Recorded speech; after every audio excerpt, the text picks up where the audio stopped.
Hello and welcome. I hope you can hear me. I've got the microphone set up around the back of the camera. It should still pick up my voice though. It's going to be very embarrassing if I come to check the recording and it hasn't recorded my voice. What I'll do though is I'll just move the microphone around like so. There we go. Change the microphone around. I don't normally do videos like this, but one of my subscribers requested it.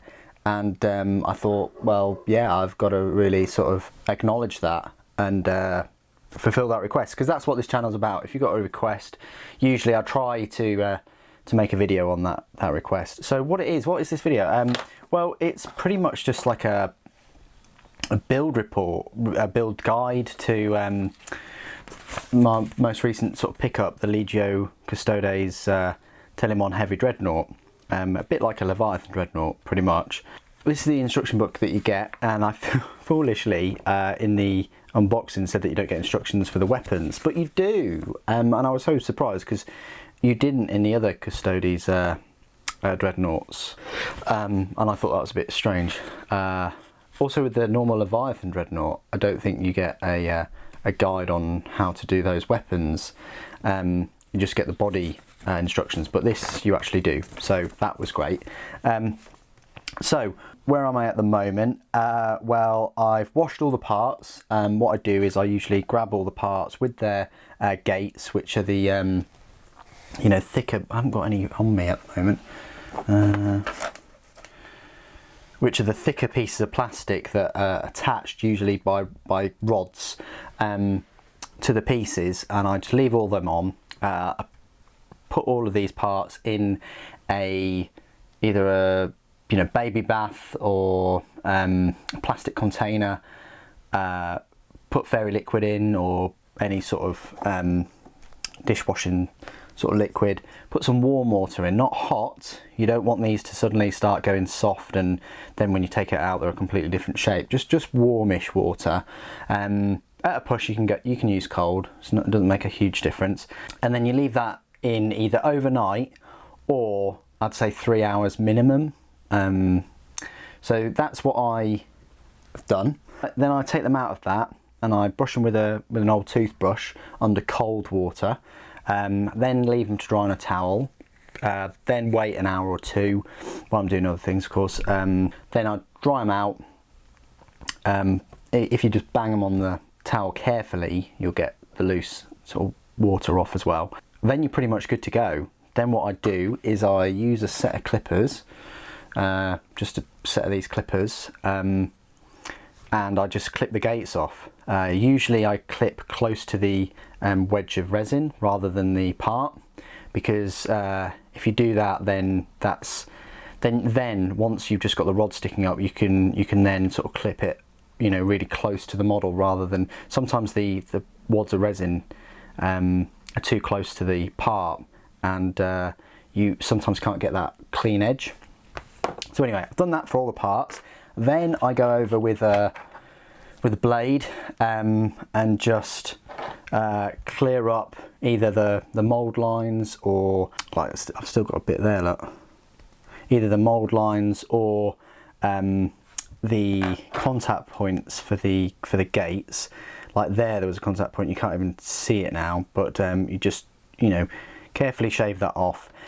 Then my next stage, it's quite a few stages. Then my next stage is to use my files. I've got these old GW files. You can get metal files anywhere though. And what I do is I put my mask on.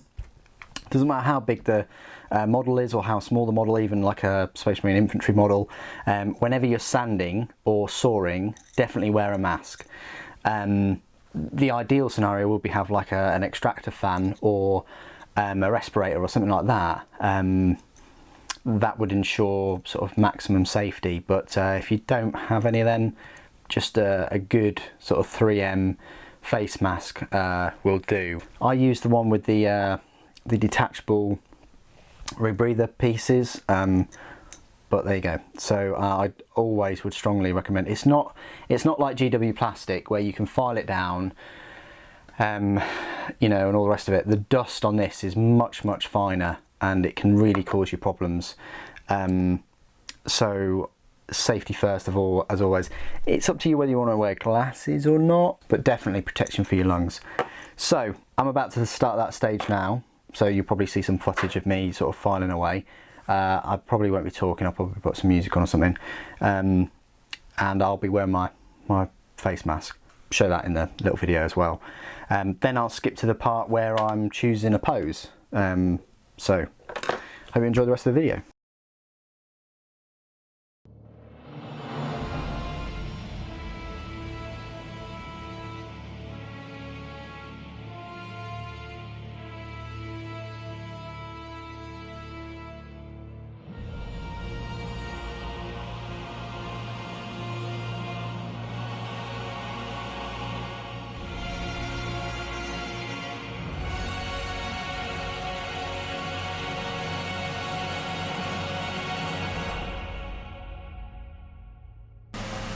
Okay, so completely finished sanding, taking the mask off, and I'm now ready to either brush the particles off. Well, obviously I'll put the mask back on.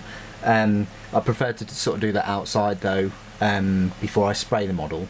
So what I normally do is, if there's not too much dust where I've sanded the parts down, what I'll do is I will actually start dry fitting the model into the pose I want.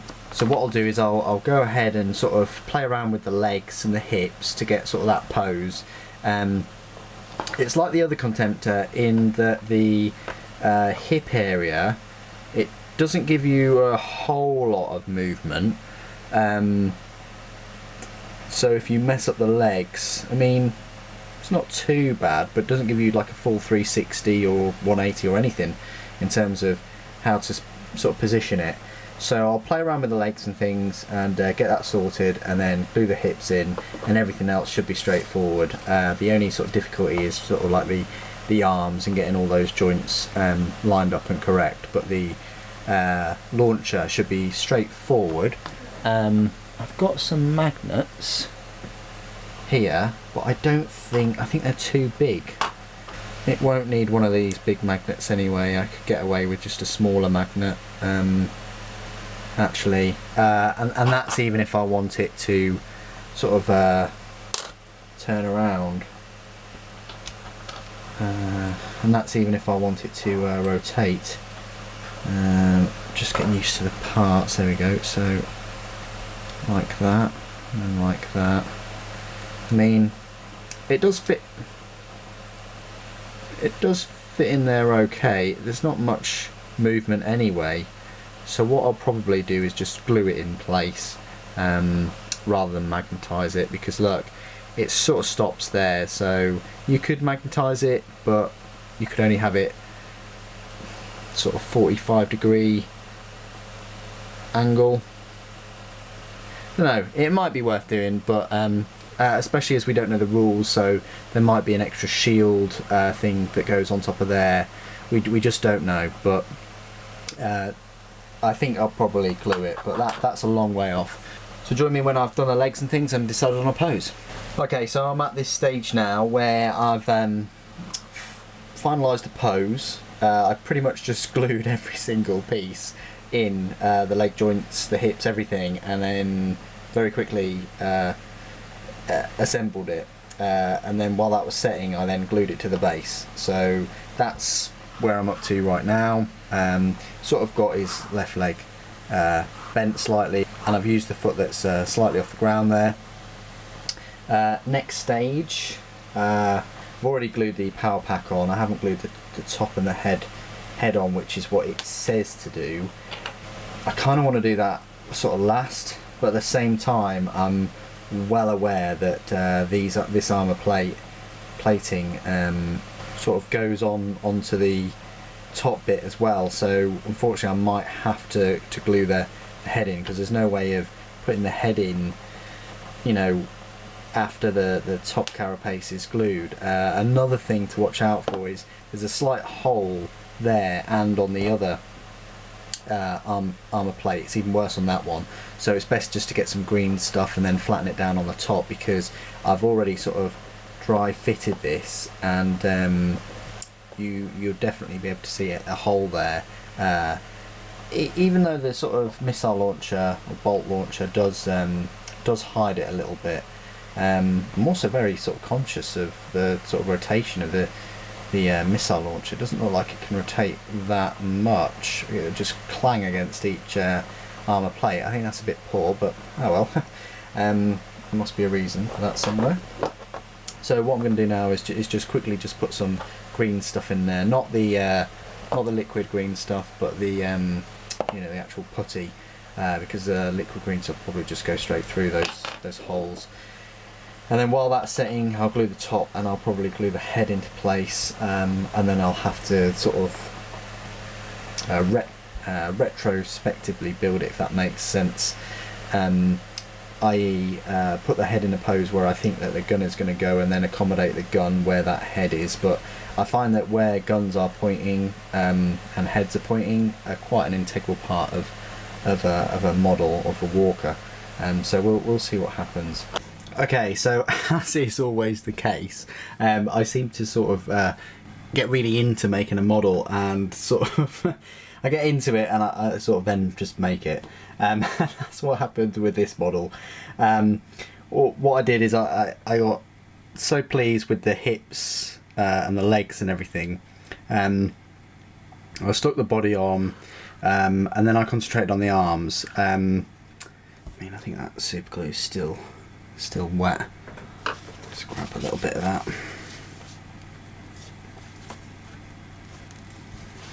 Yeah, that'll be alright. Yeah, so that's what I've done. The spare parts, which I won't go over in the review, but the spare parts are these. It's just 1 foot and 3 fingers. That's it. You don't really get many spare parts. What I've done here is, if I can just sort of gently... That's not going to come off gently, is it? Okay. Right, so basically I just held that in place. And what he is extremis, really. He's danger close. He's aimed this Arachnus storm cannon low. I don't know why. Maybe it's at a traitor or something like that. But either way, I've aimed it low, and the missiles in the same direction, heads in the same direction. Beast of a model, very large. Just compare him to Ixion, which, I mean, Ixion is a custodian. But there you go, that's sort of like the size of him compared to the Telemon Dreadnought. So no real issues. It can be done in an evening or an afternoon. If you want to wash the parts overnight or even after a few hours, take them out and you can finish the model the same day. I used Gorilla Super Glue. One thing I will say about that is it sets really firm, and it sets really quickly, maybe too quickly for what you're used to. I also use sometimes a bit of Loctite. Now this sets slower, and they both set quite strong, but you get a bit more time with the Loctite, and also it's got a brush, but sometimes that brush gets clogged up. So yeah, mixture of the glues, worked on one arm at a time. Worked on this gun arm. One thing to point out is the armour plates. That's why I had that on there, to sort of squish that armour plate in. I might even get a hairdryer and just like bend that a little bit, but I'm quite happy with the way that's turned out anyway. The armour plates do have to go there, so you might have to sort of, do like a funny arm pose for him, just to get the 2 armour plates. I wasn't really expecting them, but there you go. The fist looks pretty decent. Got it with the open sort of hand pose, and he's just sort of striding forward, or he's just about to sort of shoot something very close range, and the missiles are sort of aiming in the same direction. Pads just go on. It's a joy to build, very straightforward, very easy. The instructions are brilliant. The only problem we might get is with the with the arms. This arm was only that piece, the gun, that piece, and then the shoulder. So it's 1, 2, 3 pieces, and then the gun. So it's not too difficult. The other arm piece was 1, 2, 3, 4 again, but with this extra armor bit here, and then you had to sort of rotate this around, drill holes in the gun, whatever that is.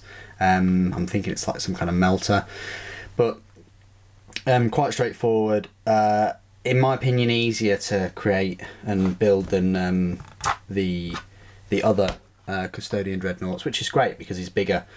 I'll talk more about him in my review, so stay tuned for that. I was just asked to make this sort of step-by-step guide, and I know I've sort of rushed from one step to another, but that's the case with me building. Anyway, if you have enjoyed this review and you think I should do sort of more build guides, but obviously with more steps and maybe magnetisation and things, do please leave a comment if you want to see that. I will be doing like progress report videos for the Thunderhawk, where I'll be recording different stages and then bundle them all into one video and release them as I'm building it. It shouldn't really take me any more than a couple of days or so to build the Thunderhawk. The parts are all dry now, so this evening I'm going to go ahead and try and cut them all off the gates, maybe even shave them down, probably file them tomorrow, but you'll see updates on that in a future video. Stay tuned for the review of this guy on Wednesday, on the Warhammer Wednesday. Thank you ever so much for joining me today. Thank you for watching. The Emperor Protects.